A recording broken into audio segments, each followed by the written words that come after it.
The ship came out of hyperspace into a field of debris. Captain Elena Vasquez gripped the armrest of her command chair as the sensors screamed warnings. Around her, the bridge crew worked fast, their fingers flying over controls as they tried to make sense of what they were seeing. "Report," Elena said, her voice steady despite the sight on the main screen. Lieutenant Chen looked up from his console, his face pale. "Captain, this was a convoy, 12 ships, civilian class. They've been torn apart." Elena stood and walked closer to the screen. The wreckage stretched for thousands of kilometers. Twisted metal, frozen gases, and the dark shapes of destroyed vessels drifted in the cold void of space. She had seen battle damage before, but this was different. This was a massacre. "Any survivors?" she asked. "Scanning now," Chen replied. His fingers moved and then he stopped. "Captain, I'm detecting life signs. Faint, but definitely there, coming from that section." He pointed to a large piece of wreckage that had once been a passenger liner. Elena turned to her crew. "All hands prepare for rescue operation. Medical teams to the shuttle bay. Security, gear up. We don't know what we're walking into." The Resolute was a patrol ship, part of Earth's expanding fleet that protected human colonies in the outer reaches of known space. Elena had been captain for 5 years, and in that time she had seen many strange things, but nothing had prepared her for what they found when they boarded the ruined vessel. The first thing that hit them was the silence. The second was the smell of burnt metal and something else, something organic. Elena led her team through dark corridors, their flashlights cutting through the shadows. Emergency lights flickered weakly, casting red glows that made everything look like a scene from a nightmare. "Life signs are coming from the cargo hold," Chen said through the comm link, 200 meters ahead. They moved carefully, stepping over debris and damaged equipment. The ship had been hit hard. Plasma burns marked the walls, and in several places the hull had been breached. Whatever attacked this convoy had been thorough. When they reached the cargo hold, Elena stopped at the entrance. Her heart, hardened by years of military service, suddenly felt heavy in her chest. The hold had been converted into a shelter. Makeshift walls of crates and blankets created small spaces, and in those spaces, huddled together in groups, were children. But they were not human children. They were small, about the size of human 5-year-olds, but their bodies were different. Their skin was a soft blue color, smooth and almost luminescent. They had large eyes that reflected the flashlight beams like mirrors, and small ridges ran along their heads where humans would have hair. Their hands had 4 fingers each, delicate and thin. They stared at the humans with obvious terror. Some of them whimpered. Others tried to hide behind each other or press themselves into the corners. One of them, slightly larger than the others, stood at the front of the group. It held what looked like a broken piece of pipe, raised as if to defend the others. Elena slowly raised her hand and gestured for her team to lower their weapons. She took off her helmet so they could see her face. Then she knelt down, making herself smaller, less threatening. "We're not going to hurt you," she said softly. She knew they probably couldn't understand her words, but she hoped they could understand her tone. "We're here to help." The one with the pipe watched her with those large, reflective eyes. It was shaking, but it didn't run. It stood its ground, ready to fight for the others even though it was clearly terrified. Elena felt something break inside her, not in a bad way, but in a way that changed her forever. Looking at these children, these orphans floating in the wreckage of what had been their home, she made a decision. "Chen," she said quietly into her comm, "get medical down here now, and contact command. Tell them we have survivors. Tell them we're bringing them home." The next few hours were chaos, but it was organized chaos. The humans worked quickly and gently, carrying the alien children to the Resolute. There were 47 of them in total, ranging from what seemed like infants to teenagers. All of them were scared. All of them were alone. The ship's doctor, Maria Santos, worked without rest to treat their injuries. Many had burns. Some had broken bones. All of them were dehydrated and starving, but they were alive. "They're remarkably similar to us in basic biology," Maria told Elena as they watched the children in the medical bay. "They breathe oxygen, drink water, eat organic food. Their bodies are smaller and more fragile than ours, but they're survivors." "Do we know what species they are?" Elena asked. Maria shook her head. "Nothing in our databases. They're new to us, a species we've never encountered before." Elena looked at the children. Some were sleeping now, exhausted. Others watched the humans with wary eyes, flinching whenever someone came too close. The one who had held the pipe, the one Elena had started to think of as the leader, sat awake in a corner. It watched everything, taking in every detail. Elena walked over to it slowly. She sat down a few feet away, giving it space. "Hi," she said. "I'm Elena." The child watched her. After a long moment it pointed to itself and made a sound. "Kira." Elena smiled. "Kira, that's a nice name." She pointed to herself again. "Elena." "Elena," Kira repeated. The word came out accented but clear. They sat in silence for a while. Then Kira pointed to the other children and made another sound, a word in its own language. Then it looked at Elena with those big eyes and said something else, something that sounded like a question. Elena didn't understand the words, but she understood the meaning. She had heard that same question from human children in war zones and disaster areas throughout her career. "What happens to us now?" Elena reached out slowly and took Kira's small hand in hers. "We're going to take care of you," she said. "All of you, I promise." Kira didn't understand the words, but it seemed to understand the gesture. It didn't pull away. After a moment, its small fingers closed around Elena's, holding on tight. The journey back to human space took 3 weeks. In that time, the crew of the Resolute became caretakers, guardians, and friends to the 47 alien children. They learned that the children called themselves the Veloxi. They had been refugees, fleeing from something terrible. Their convoy had been carrying the last survivors of their entire species. The attack had killed all the adults. Only the children, hidden in the cargo hold by their parents during the battle, had survived. Elena spent hours with Kira, learning to communicate. The young Veloxi was smart and picked up human words quickly. In turn, Elena learned some of the Veloxi language.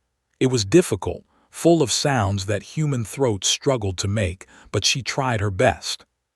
Through broken conversations and gestures, she learned about Kira's people.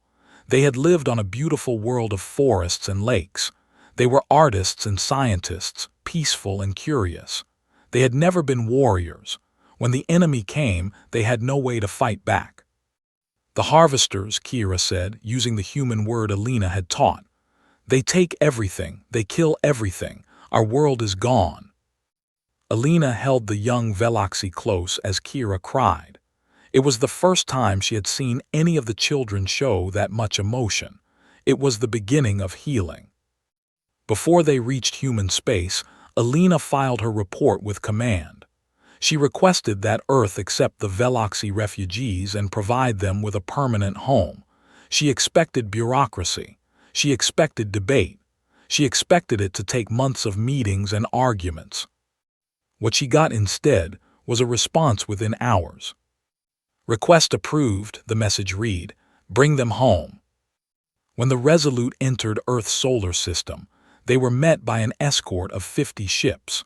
Not military vessels come to inspect or quarantine, but civilian ships carrying supplies, medical equipment, and volunteers who had heard about the orphaned alien children and wanted to help. Elena stood on the bridge, watching the escort form around them. Kira stood beside her, looking out at the stars with those big reflective eyes. The young Veloxi had started to trust Elena, to believe that maybe things would be okay. "Those are all for us?" Kira asked, pointing at the ships outside. "Yes," Elena said, "all for you."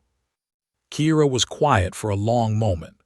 The young Veloxi seemed to be processing something big, something hard to understand. Then Kira asked the question that would stay with Alina for the rest of her life. Why we are not human, we are different, we are not strong, we cannot give you anything. Why do they help? Alina thought about the question. It was a good question. Humans had not always been kind to those who were different. Their own history was full of examples of cruelty and hatred, of people destroying each other over small differences. But something had changed over the centuries as humanity reached for the stars. Something had grown in the human heart. Because you needed help, Alina said finally, and because that's what families do. Kira looked up at her with confusion. Family? We are not your family. Alina smiled and put her arm around the young Veloxi's shoulders.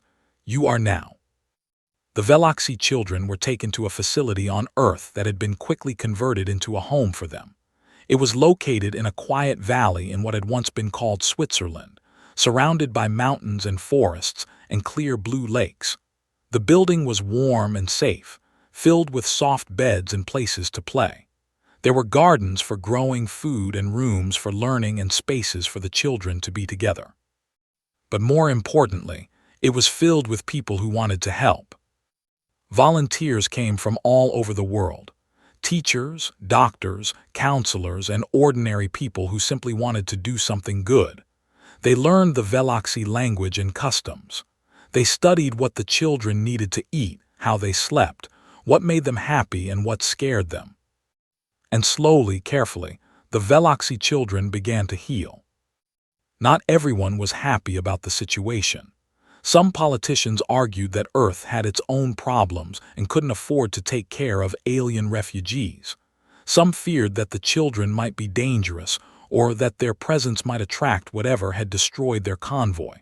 These voices were loud and got attention on the news networks.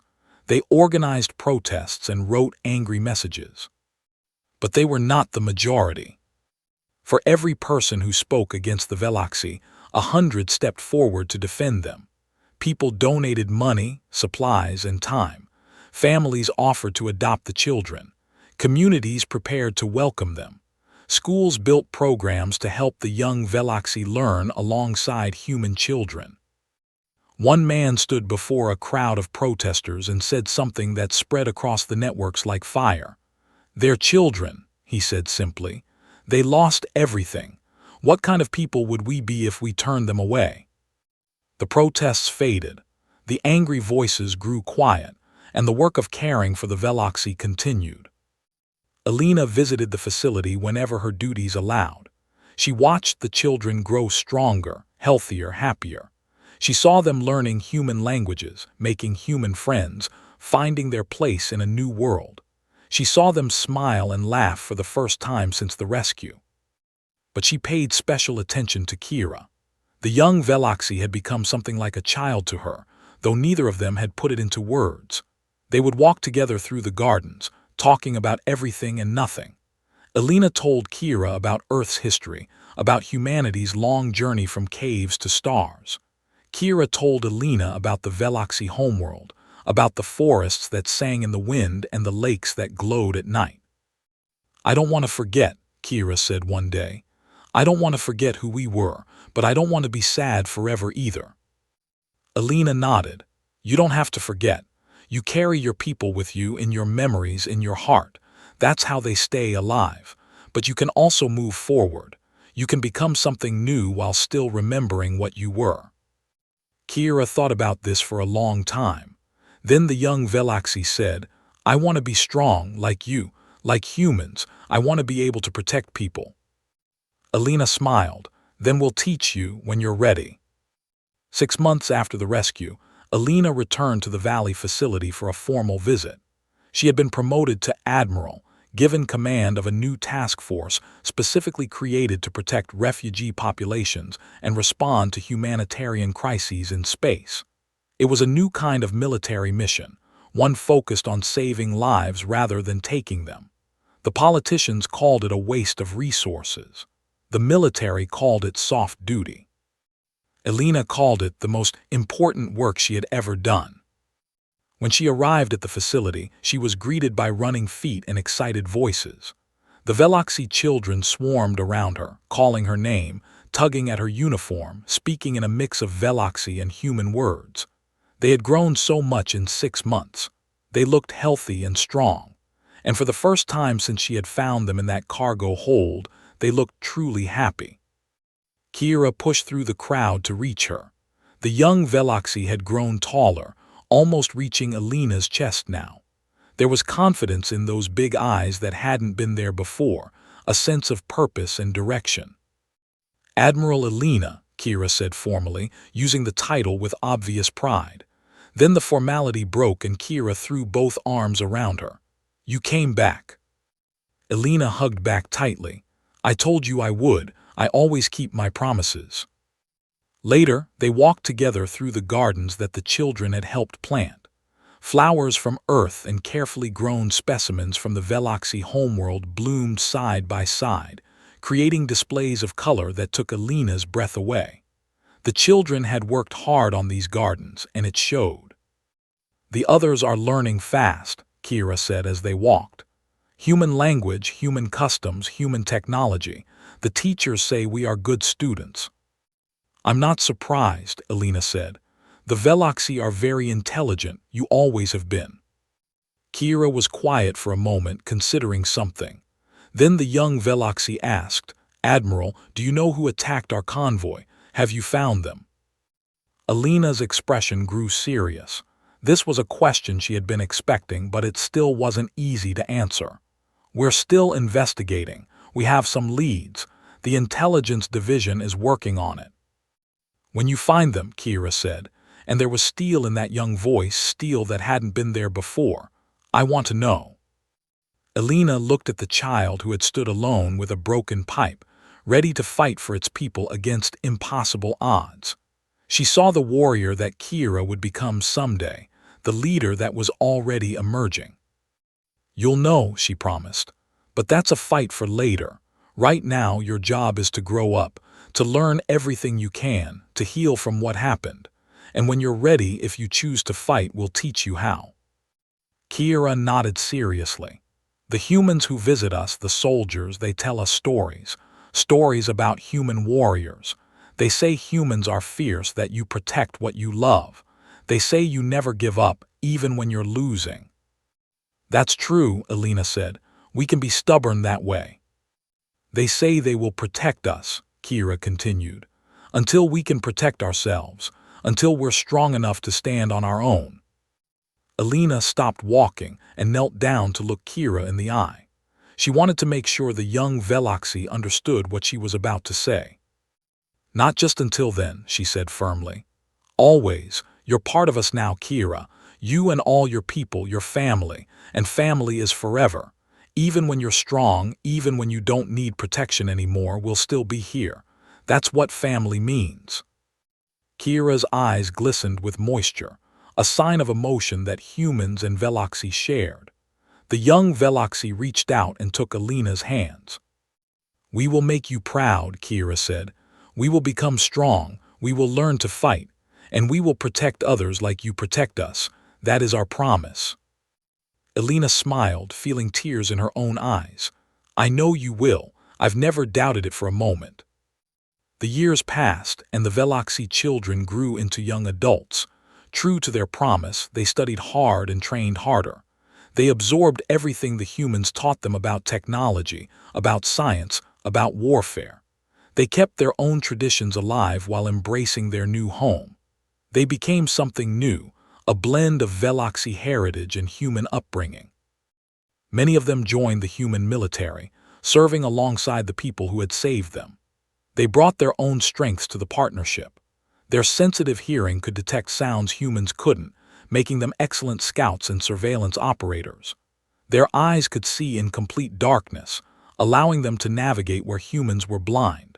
Their small, agile bodies could fit into spaces humans couldn't reach, making them valuable for repairs and rescue operations.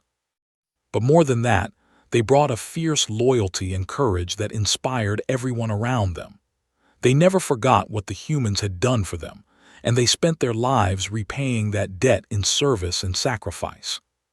Kira became a soldier, just as promised.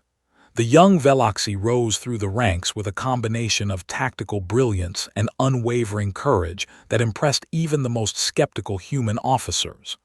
By the age of 20 in human years, Kira commanded a mixed unit of humans and Veloxy, one of the first of its kind.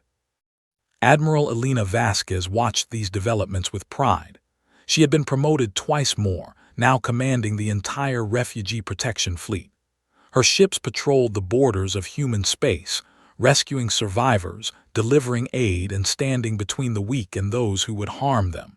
It was good work, meaningful work. But part of her always kept watch on the Veloxy, especially on Kira. They stayed in touch over the years, exchanging messages and meeting when duties allowed. Elena watched Kira grow from a frightened child to a capable leader. She saw the other Veloxy flourishing, building lives, raising families of their own. The 47 survivors had become hundreds, then thousands, as the population recovered and grew. And then, 20 years after the rescue, the enemy returned. They called themselves the Harvesters. They were a species that existed by consuming others, moving from system to system, destroying civilizations and taking everything of value. Resources, technology, even the genetic material of their victims, all of it was taken and used to feed the Harvester expansion. The Veloxy had been one of their victims. Now they had found human space. The first attack came on a colony world called New Haven, a peaceful settlement of farmers and scientists on the edge of human territory. The Harvesters struck without warning, their ships appearing from hyperspace in overwhelming numbers. The colony's defenses fell within hours. The distress call went out across human space. Admiral Elena Vasquez was commanding the response fleet when she received the message. She was old now, over 70, but she was still strong and still fierce. She immediately ordered full speed ahead, calling for reinforcements as she went. "How many ships?" she asked her tactical officer. 200 at least, Admiral, maybe more. They're tearing the colony apart." Elena set her jaw. She had 30 ships in her immediate command. The main battle fleet was still 12 hours away. "Open a channel to all ships," she ordered. When the channel was open, she spoke to her crew and to every ship in her fleet. "This is Admiral Vasquez. The enemy that orphaned the Veloxy children has come to our space. Today they attack our people. Today we show them what happens when they threaten our family. All ships, battle stations. We fight until help arrives or until we can't fight anymore.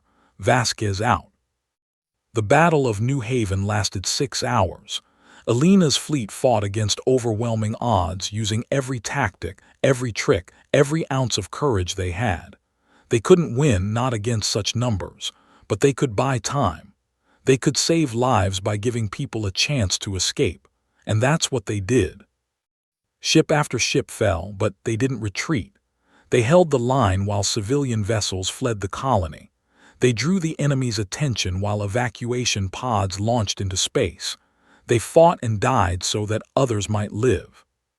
When reinforcements finally arrived, led by the main human battle fleet with support from a dozen allied species, they found Elena's ships battered but unbroken.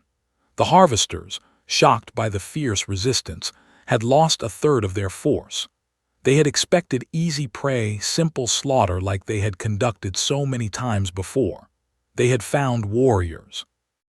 Among the reinforcement ships was a fast attack vessel called the Blade. Its commander was Captain Kira, now holding the rank of captain in the human Veloxy combined forces.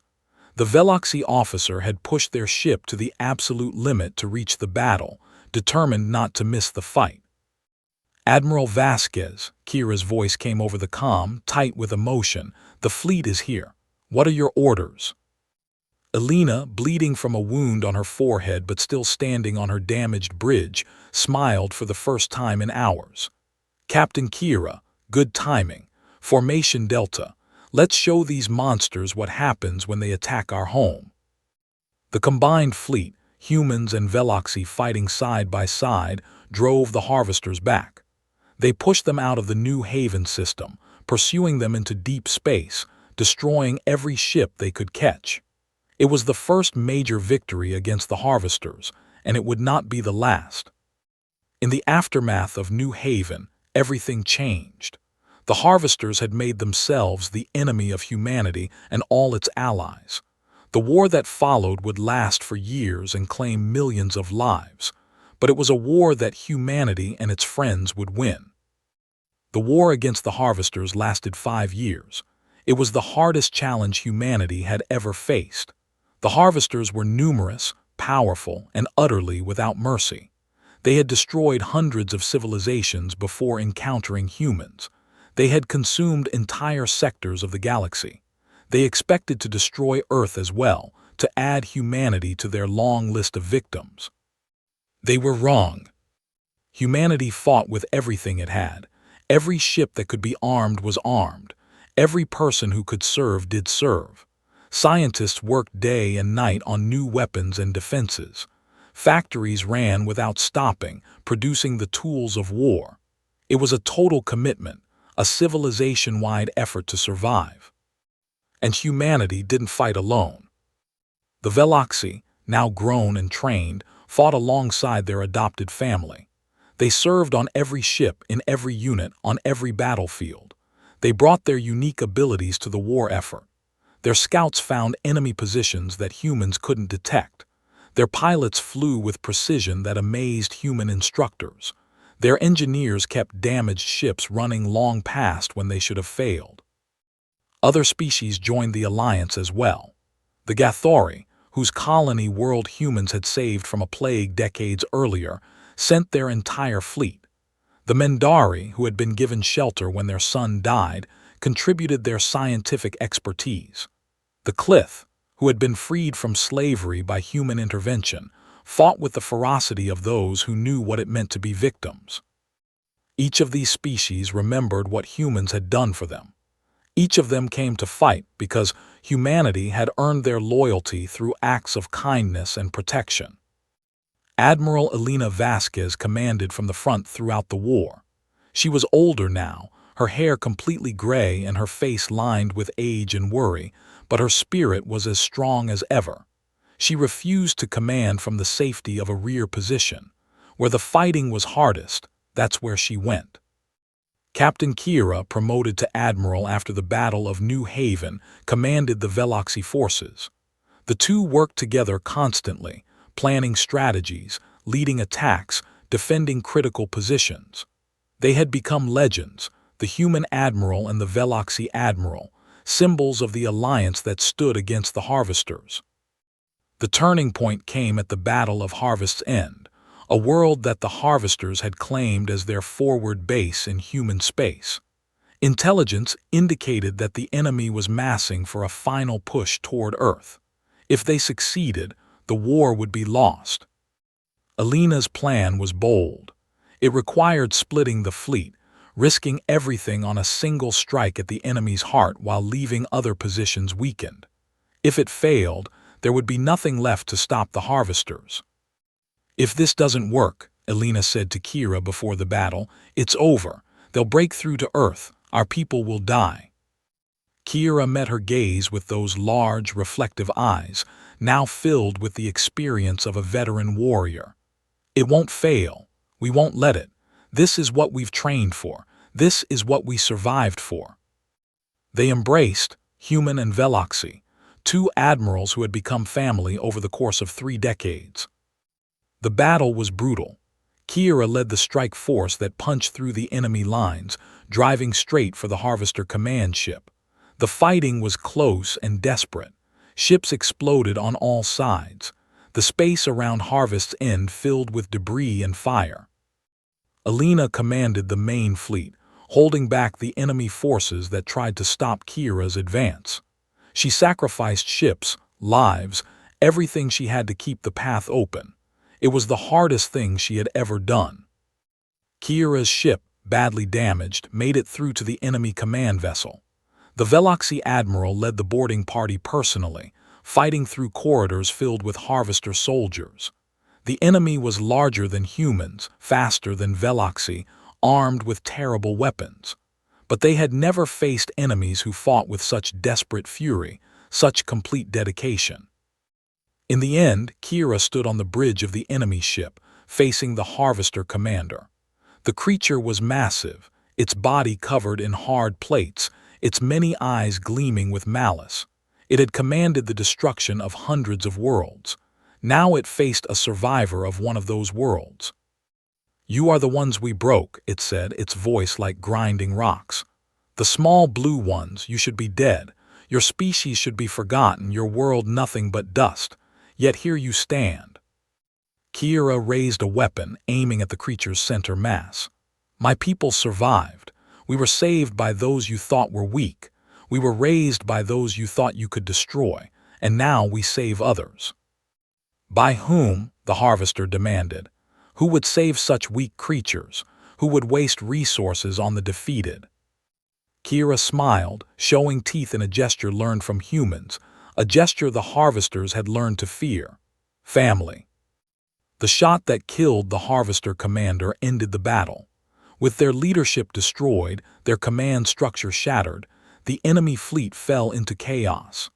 The Allied forces pressed their advantage, driving the Harvesters from the system and pursuing them into the void.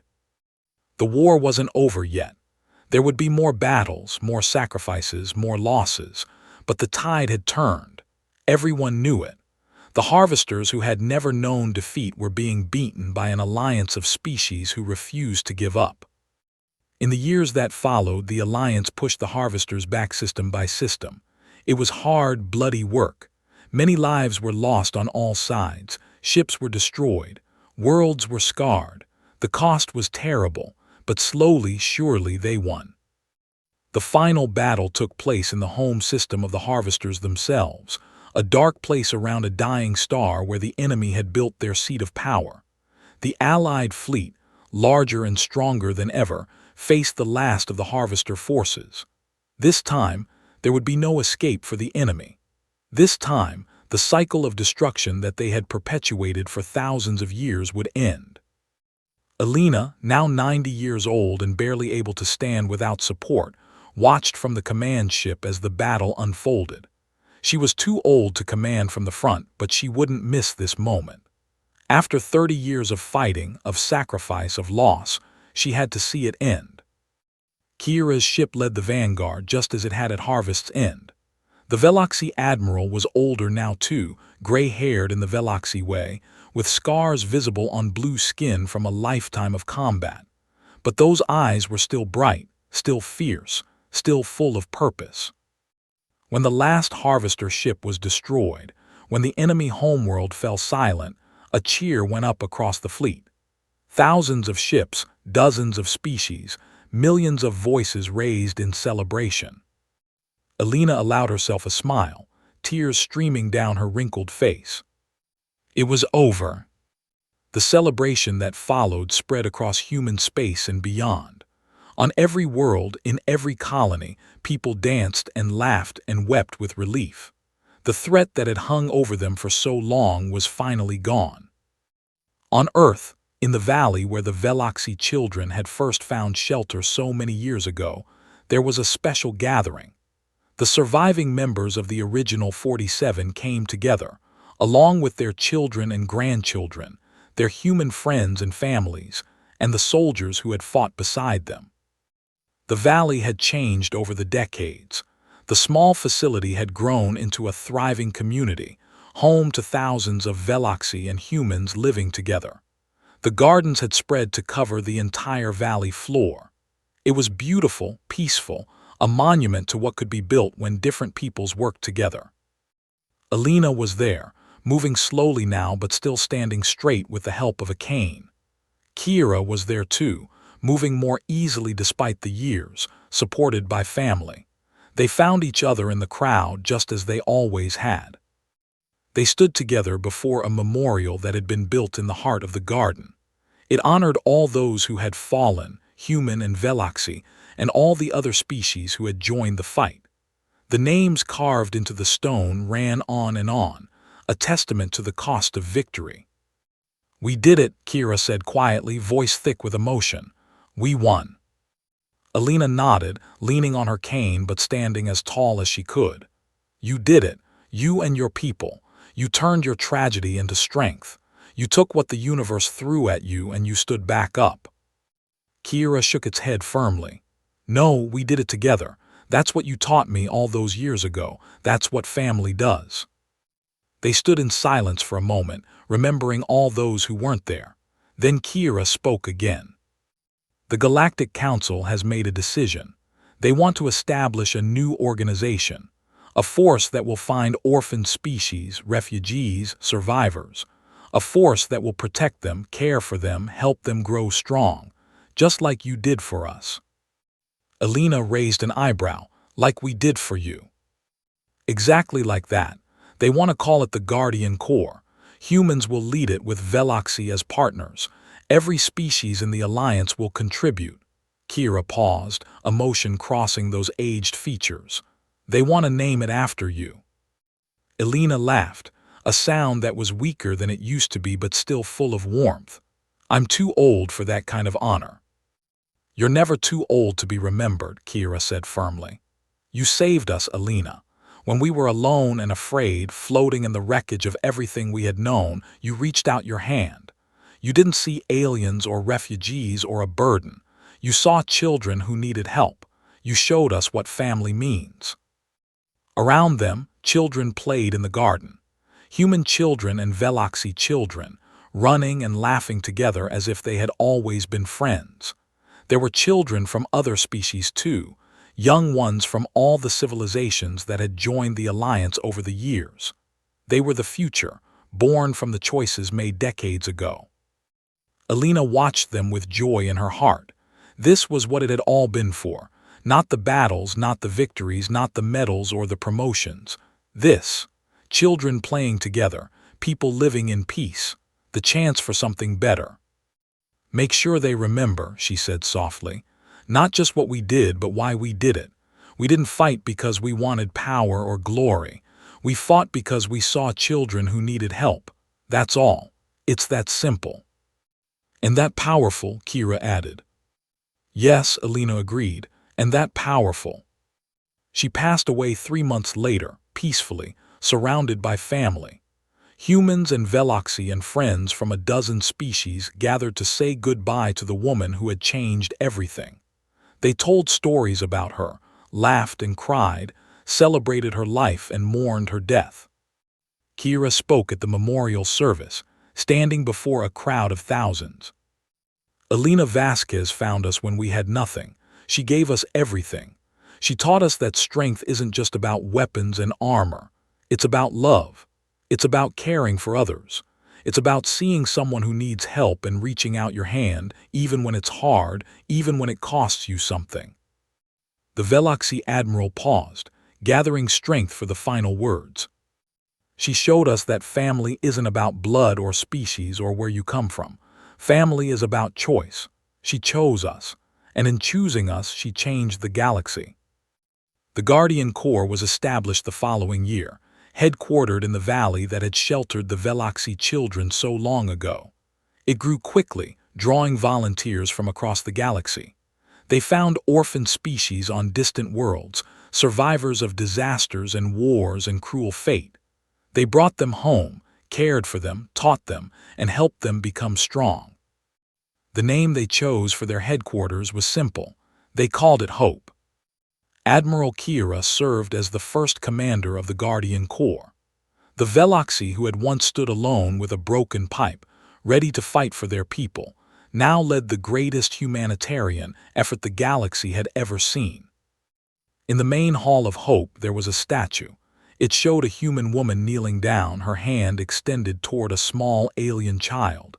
The expressions were captured perfectly. The woman's face showed kindness and determination. The child's face showed fear, but also the first spark of hope. The plaque at the base held 2 words: Family Forever. Beneath that, in smaller letters, was the motto of the Guardian Corps, words that Alina had spoken long ago on a damaged ship in a field of debris. Because you needed help, and that's what families do. Kira stood before the statue often, especially when the work was hard and the memories were heavy. Looking at Alina's face, carved in stone but somehow still warm, still kind, the Veloxy Admiral remembered. Remembered the fear and the darkness and the moment when hope had seemed lost. Remembered a hand reaching out, a voice speaking softly, a promise made. Remembered a family found. And Kira would straighten up, take a deep breath and go back to work.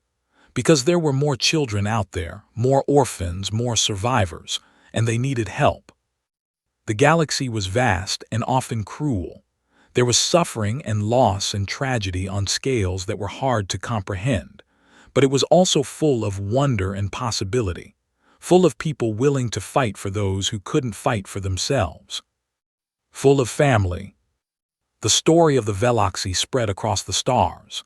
It became legend, then history, then truth that everyone knew.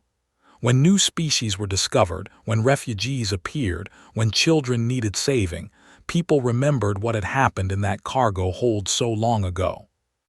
They remembered that humans had found orphans and made them family.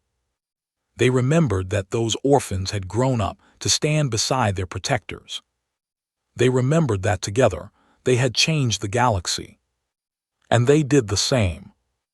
Over the centuries, the Guardian Corps protected thousands of species. Some were small populations, barely surviving. Others were entire civilizations, displaced by disaster or war. All of them were welcomed, cared for, and given the chance to grow. All of them were given what the Veloxy had been given. Hope, safety, family. The galaxy changed. It became safer, kinder, more connected. The cycles of destruction that had claimed so many species in the past were broken. When the strong found the weak, they didn't destroy them. They protected them. This was humanity's greatest gift to the stars. Not technology or power or conquest. Just a simple idea, lived out in action, proven through sacrifice and love. Family is not about blood. Family is about choice. And when humanity found 47 frightened children floating in the wreckage of their destroyed home, they made a choice. They chose family. And the galaxy was never the same.